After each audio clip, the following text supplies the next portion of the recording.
Golden State Media Concepts Baseball Podcast. We cover everything Major League, from spring training to the World Series. We've got your favorite club covered, from New York to Boston to LA. This is the Golden State Media Concepts Baseball Podcast.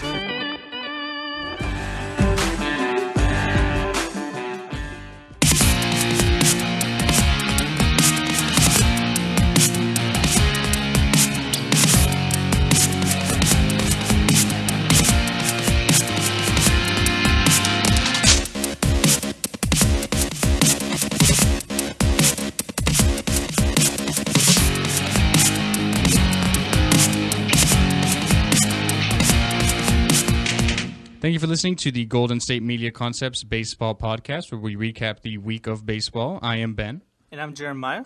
How you doing, Jeremiah? You had a good week? I haven't talked to you since last week. Yeah, it's been a while, yeah. No, actually, I said this on the last episode of the football podcast. I had to move on Tuesday. Literally took the whole day. And it was like... Is it your first time moving? Or No, it was actually my third time moving. I was actually moving from my previous apartment to my new one. Took the whole day. Haven't unpacked everything yet. You know, that's how it is when moving. And it was triple digits. So, and plus I didn't eat a thing from 8 a.m. to 5 p.m. and I was pretty exhausted. Fun fact for you, I've actually never moved. I've been in the same house my whole 23-year life. So yeah. I literally don't know what any of that stuff is. Really? I'm trusting, man. Just stay at home as long as you can. Well, yeah, I'm still going through college, so that's my plan. Well, yeah, because I didn't grow up here in Sacramento, so I moved from the Fresno area to Sacramento to attend school at Sac State about 2013 of around August, and then I had to move out of because I used to live at the dorms at Sac State, so I had to move out of there. Then I spent the summer at home, had to move back into the dorms again. So I moved out twice. And then I moved out from the dorms to the apartment complex I'm in now. And now I moved from my apartment in that complex to another apartment in the same complex. So actually, that's 4 times I moved, actually. So yeah, moving is something I never really look forward to doing when I have to eventually. It just seems like such a hassle because you really don't realize how much stuff you have until you decide to move it all. So trust me, I realized I have way too many clothes yesterday that I don't even wear, and I have I need to go through my closet too. I have way too many supplies and stuff that I don't even use. Like I have like tons of like notebooks that were used when I was in college, and I was like, I don't even need any of this anymore. So whatever. But how was your week? I had a good week. You know.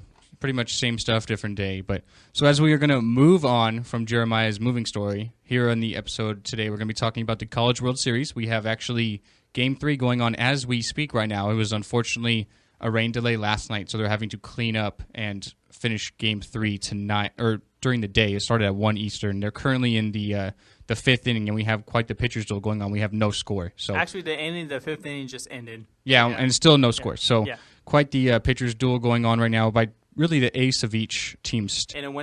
So couldn't ask for any more. But we're going to recap. We're going to recap a little bit of Game 1 and Game 2, and then if anything breaks, obviously in a Game 3, if we see a run or anything, we might even have a final winner by the time we're done here in our second episode. So we will be bringing you that as well if that is to happen, or even if we have to go to extra innings. Who knows? So definitely an exciting time in College World Series action. Then we're going to move on to the hottest team in baseball, the Cleveland Indians. Last night they beat the Braves 3-0. They're currently on a 12-game winning streak. We're going to talk about the Indians, what's going right for them, and how they can sort of keep this going as they approach the All-Star break and out of the All-Star break as well. And then we're going to finish off the show with the best pitcher in baseball, in many people's opinion, Clayton Kershaw, just going on the DL today with a back injury. What it means for Kershaw, how long he might be out, what this means for the Dodgers, and as they try to creep up on the Giants there in the NL West and maybe get a wild card spot. So huge blow to the Dodgers rotation. Yeah, we'll talk about injuries. that. So, we'll talk about that at the end of the show. So Jeremiah leading off here. Yeah, I like that. So leading off here with the College World Series, it's between the Arizona Wildcats and Coastal Carolina. So it's a best-of-3 series. Game 3 is going on right now. Did you watch the first 2 games? I watched Game 1. Okay. Which Arizona ended up winning. Yeah, 3-0. with the complete game by Wildcats pitcher J.C. Clowney. He had 6 strikeouts. Did allow 4 hits and 3 walks, but real good game. Shutout the Coastal Carolina Chanticleers. That's a great mascot name. I love that one. Yeah, I know. I was looking to. I didn't know what their mascot was because Coastal Carolina is kind of like a. You don't really hear about them. In college. So I know a little bit about them in the football in the FC because they're in the FCS. I think they're moving to the FBS soon. But this isn't a football podcast. I'm not going to get into that. But yeah, Chanticleers.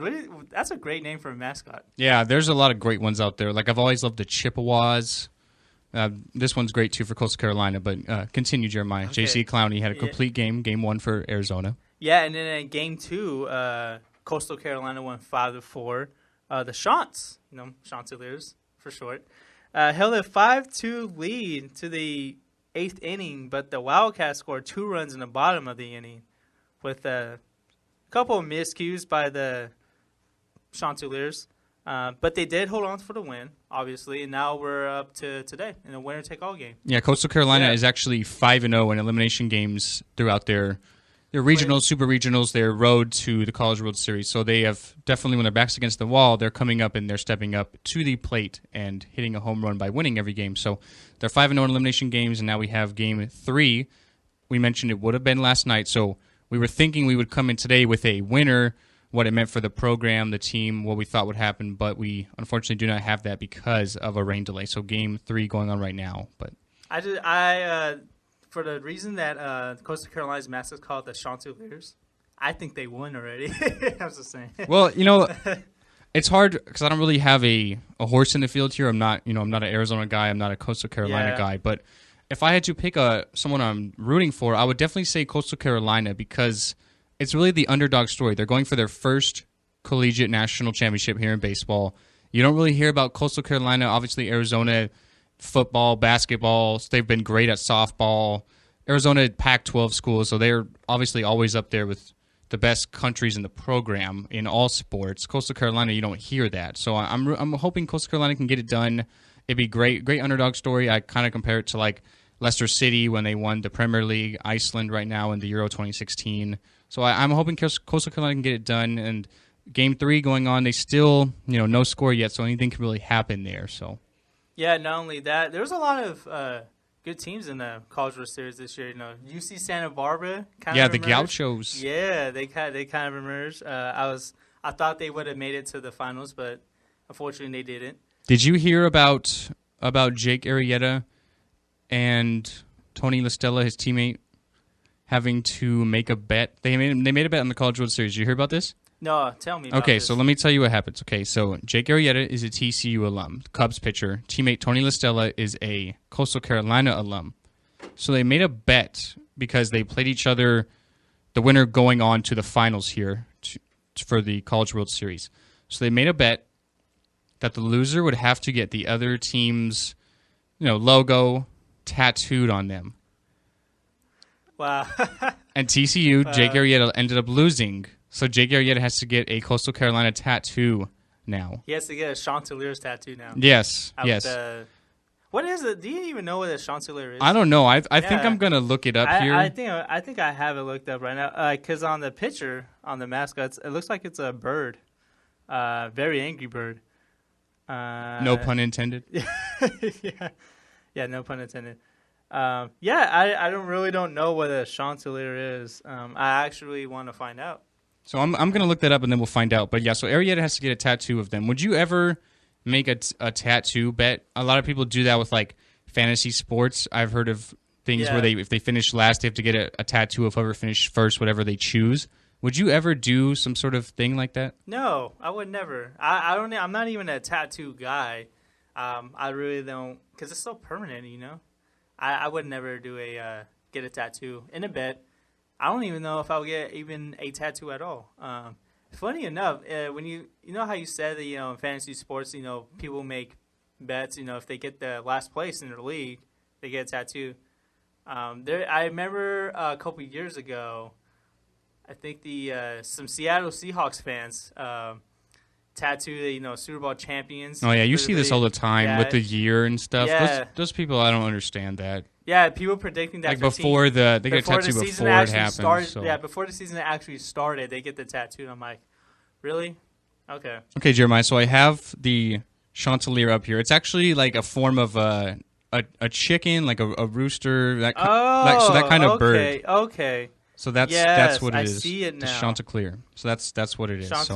Chanticleer or Chanticleer? Chanticleer. Chanticleer. Oh, okay. Yeah. So Aria's gonna have to get that tattoo, and he's gonna have to get a tattoo. Of Tommy LaStella is not gonna get a horned frog tattoo. So he's gonna get a tattoo of a rooster or a chicken. Yes. Whatever it is. But yeah. So yeah. We'll have to see. We'll obviously bring that update. We're not sure where it's gonna be on the body. Obviously, I'd think it'd be a spot where not visible by.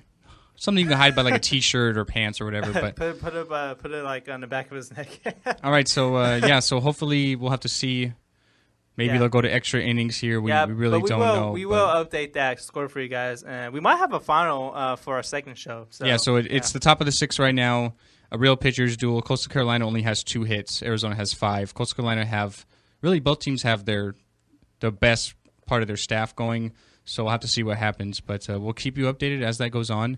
We're going to take our first commercial break here at the Golden State Media Concepts Baseball Podcast, and we're going to come with our next segment about the Cleveland Indians, who are riding high on a 12-game winning streak. We'll be right back here at the Golden State Media Concepts Baseball Podcast. Tired of searching the vast jungle of podcasts? Now listen close and hear this out. There's a podcast network that covers just about everything that you've been searching. Hey! The Golden State Media Concepts Podcast Network is here. Nothing less than a podcast bliss with endless hours of podcast coverage. From news, sports, music, fashion, cooking, entertainment, fantasy, football, and so much more. So stop lurking around and go straight out to the Golden State Media Concepts Podcast Network. Guaranteed to fill that podcast itch. Whatever it may be. Visit us at www.gsmcpodcast.com. Follow us on Facebook and Twitter, and download us on iTunes, SoundCloud, and Google Play.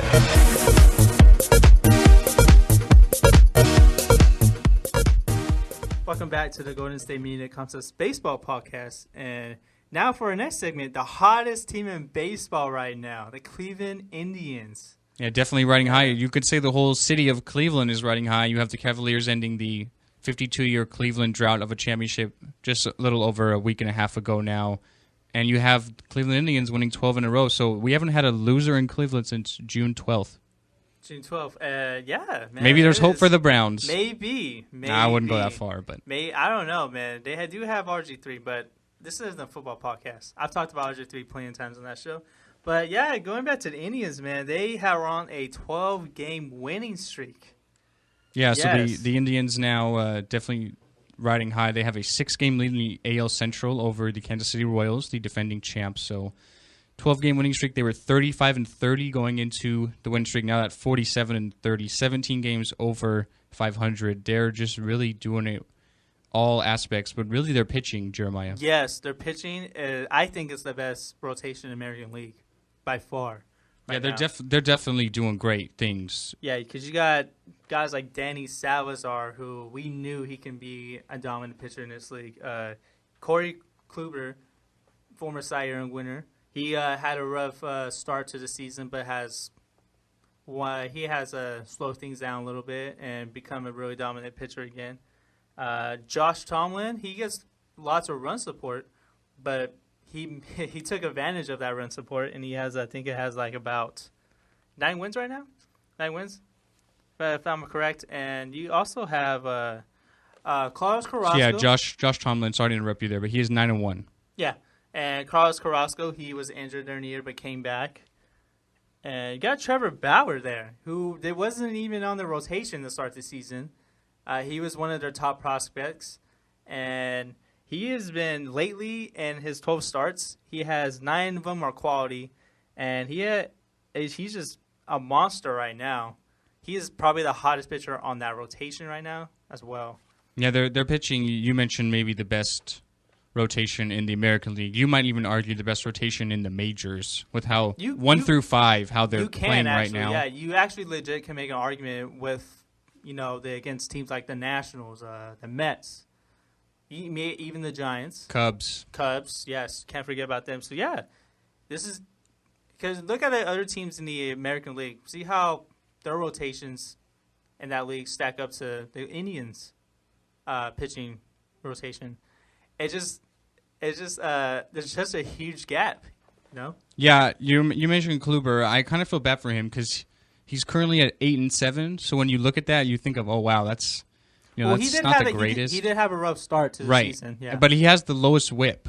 Yeah, he has a WHIP of .98. So that's basically your how many people you allow on base per inning, and that's .98, which is under 1 an inning. So that's the highest on the team. I mean, 3.5 ERA. That's kind of high, but still, that's not terribly bad for Kubler. Not only that, 4 of these 5 guys, they can get you some strikeouts. We know Kluber can get you strikeouts. We know Salazar can get you strikeouts, but Carrasco, he has the ability to get 10 Ks a game. So does Bauer. I think he had 11 Ks in his couple starts ago. And Tomlin, he's not a strikeout pitcher, but he makes the most of what he has. Yeah, man. I think if you're a fan, sports fan in Cleveland, you got to be excited about what's happening in your city right now. Yeah, you had LeBron leading your team to NBA championship, really emotional, coming home for Cleveland, doing what he had hoped to set out to do, finally did it. And now you have the Indians' 12-game winning streak here, and really they can kind of build on that now. They do have a tough 4-game series coming up at Toronto. Then they return home for a 3-game series against Detroit. But yeah, so we're gonna find out. We're gonna find out how good they are. Yeah. So as far as the Indians, do you think they're going to keep this up? I mean, their pitching is so good. That's what really gets you to October and allows you to win in October. So with a 6-game lead, they're definitely the favorites in the AL Central to withstand and to win that division title. What do you think about the Indians? I do think that they have the chance to go clinch a playoff spot, especially and win the AL Central. You got the Kansas City Royals in there, Detroit Tigers, who are most likely competing for a wild card spot, but they could emerge as the leader in the division. But yeah, man, I can't discount this rotation now. I think this rotation is at its full potential, what we thought it could be, and we're seeing it finally. Yeah, I think the Indians. We mentioned the pitching that leads them. They definitely, I do think they need to maybe add a bat or two in that lineup. The trade deadline coming up here about a month from now. I think they're definitely going to be buyers and not sellers as the trade deadline approaches, which will always be bringing you here at the Baseball Podcast. Yeah, they definitely will because with the injury of Michael Brantley, who has been probably one of the top batters in the lineup, he's been having trouble with injuries this year, even last year. But they're getting great production from Carlos Santana. Mike Napoli, he is having a good year. Yeah, he leads them in home runs with 16 and RBIs with 52. Yeah, he has probably the best year of his career. He's on pace for that right now.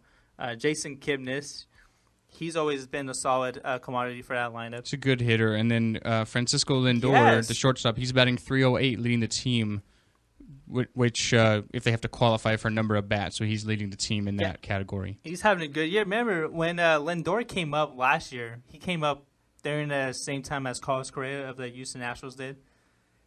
People thought that his bat wasn't ready, major league ready. His defense was, but apparently he came a year early and he's breaking out.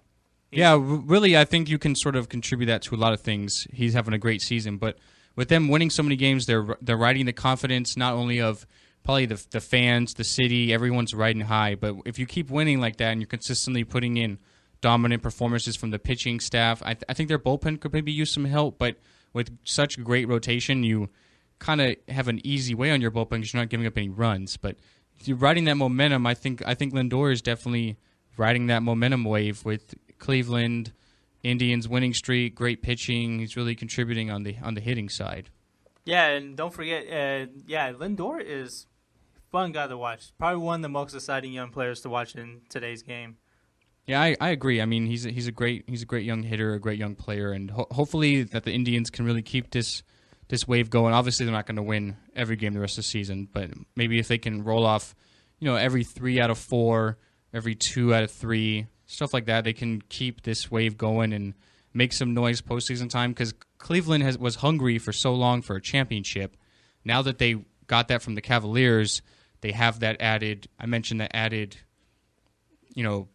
composure, that great competitive winning, that pedigree starting to maybe build its way up with Cleveland. Now maybe they can ride that wave into the postseason. I think they're definitely a shoo-in to get there. So, yeah, their bullpen's been really good too this year. You can't disregard their bullpen. That's what's most important too when it comes to pitching. Yeah, I think their bullpen can maybe use a little work. Yeah, no, they could. But I mean, with such a great starting pitching, it really helps your bullpen out. Yeah.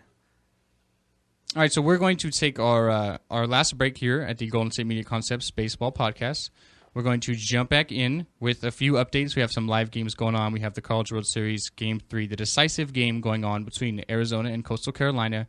We're going to come back with one of the best pitchers in the game going to the disabled list. We'll be right back here at the Golden State Media Concepts Baseball Podcast. Want to find out what movies to go see? Then check out the GSMC Movie Podcast. It's your ticket to the latest movies, whether it's a new blockbuster event, romantic, comedy, or action flick. This show has got it all covered. They talk some what to go see now. Don't bother. What's hot on Netflix and everything in between. That's gsmcpodcast.com/movie-podcast. When it's all about the movies, it has to be this new show. Don't forget to like them on Facebook and follow them on Twitter. Visit gsmcpodcast.com for more info.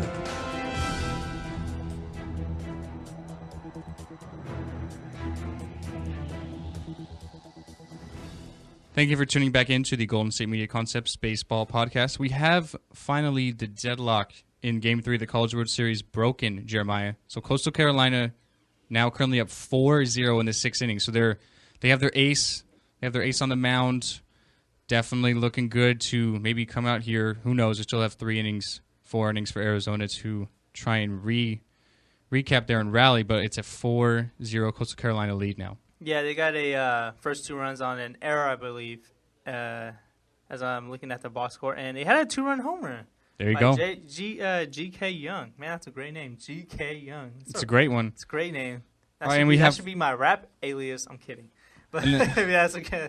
Yeah, so the game's pretty much broken open now, and if you can't discount Arizona Wildcats though, because they have the ability to make the game closer. You saw it on the Game 2 when they were trailing and then they brought it closer. The Santa Clears, they had a 5-2 lead. So yeah, it'd be really see where this goes.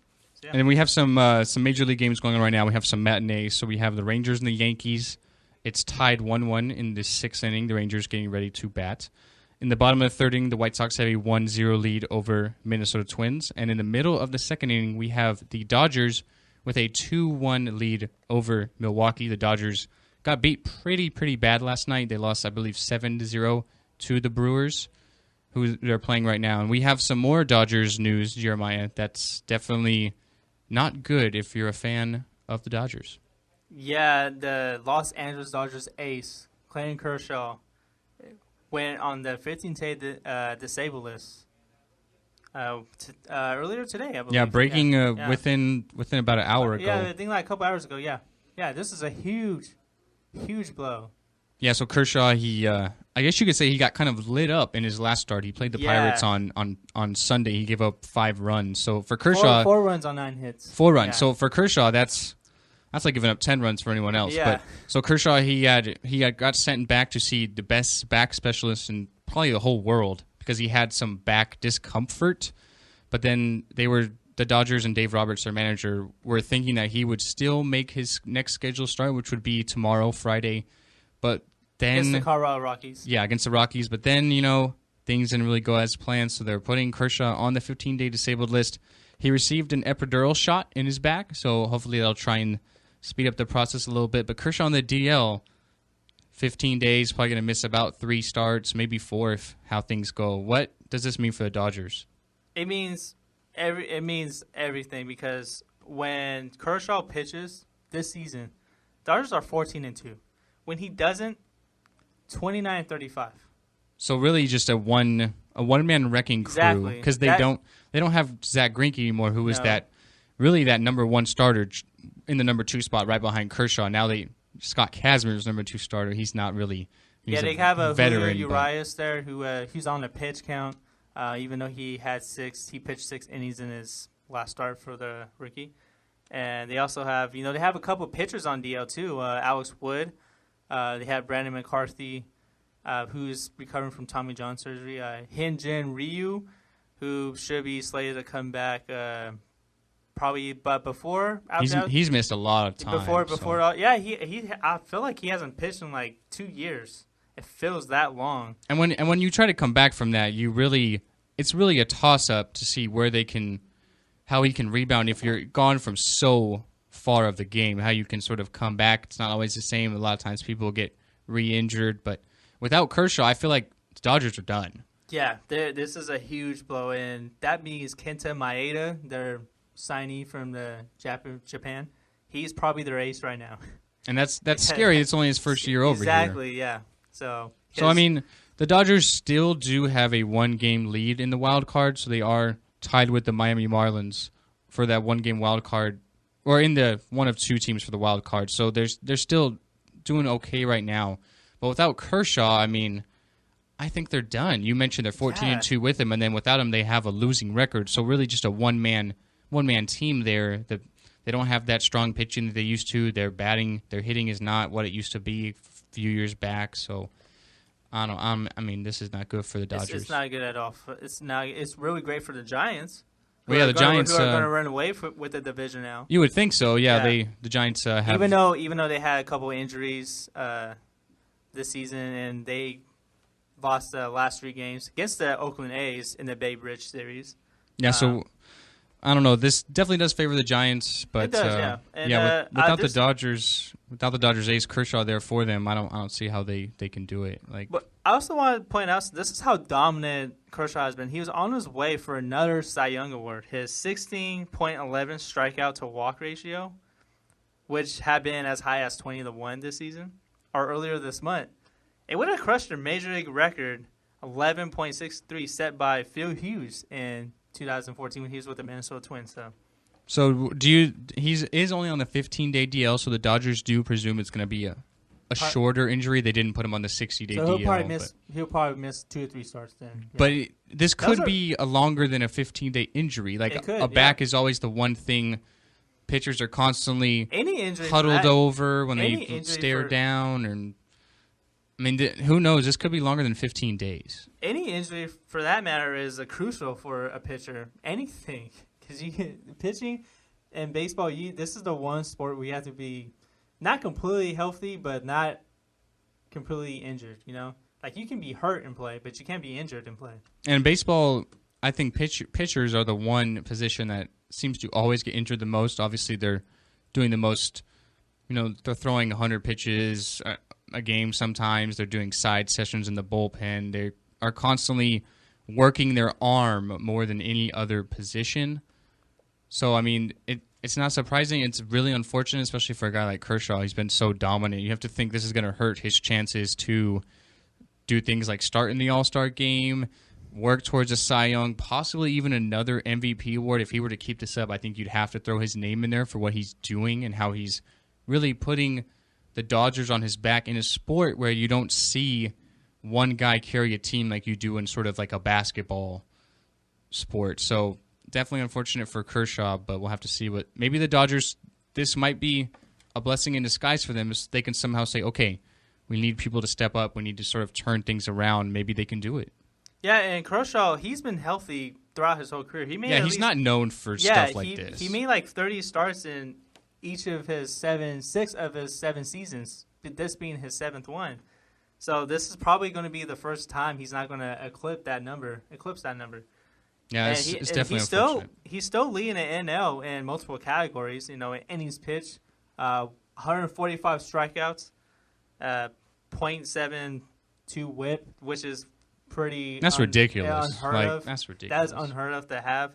He doesn't 0.7 walks per inning too. Come on, that is That's unhuman. And that's gone up because he walked, I believe, 2 batters in his last start against the Pirates when he had that back discomfort. Before that, he only had 7 walks going into the whole season. Exactly. We even talked about that too a couple episodes ago. Yes, so maybe the Dodgers can turn things around with Kershaw being out. Their leader is going to be gone, but we'll have to wait and see. As always, we will update you here at the GSMC Baseball Podcast. Jeremiah, I have some sad news.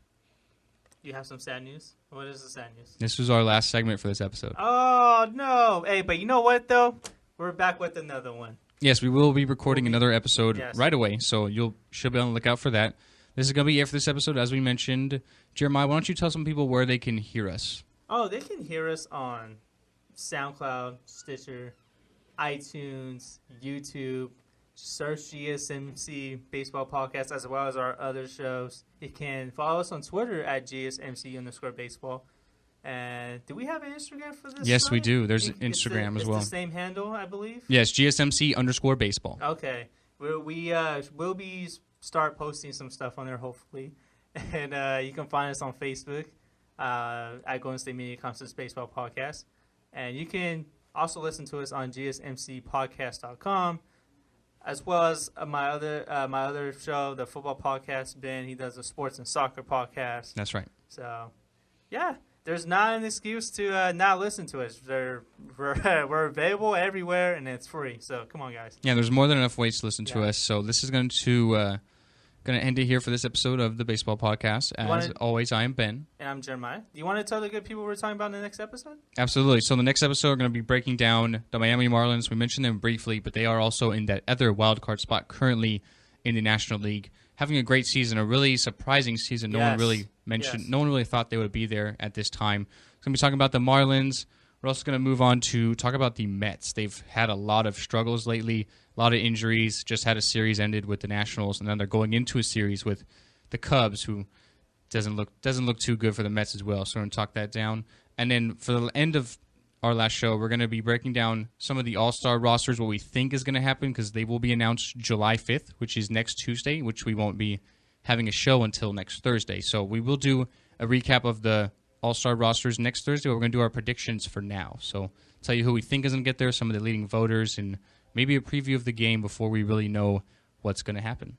Yes, I'm looking forward to it. Really always. All right. All right, so that's going to conclude this episode. Thanks for listening, guys, and we will be right back with another one. Have a good day. Another one. Another one.